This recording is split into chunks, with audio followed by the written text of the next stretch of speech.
In this video, we are discussing the upcoming Samsung Galaxy A27 and why this phone might actually surprise a lot of people.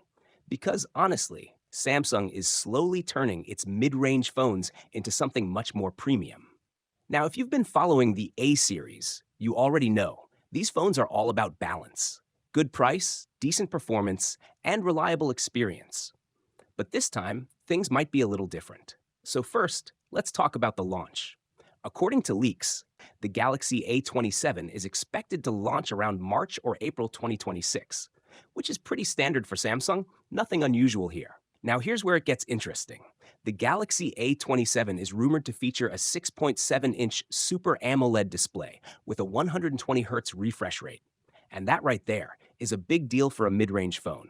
Smooth scrolling, vibrant colors, this is the kind of display you usually expect from more expensive devices. Next up, performance. Now, the exact chipset is not fully confirmed yet, but it's expected to be powerful enough for daily use.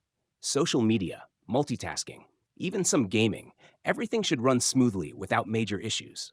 Battery life is another strong point.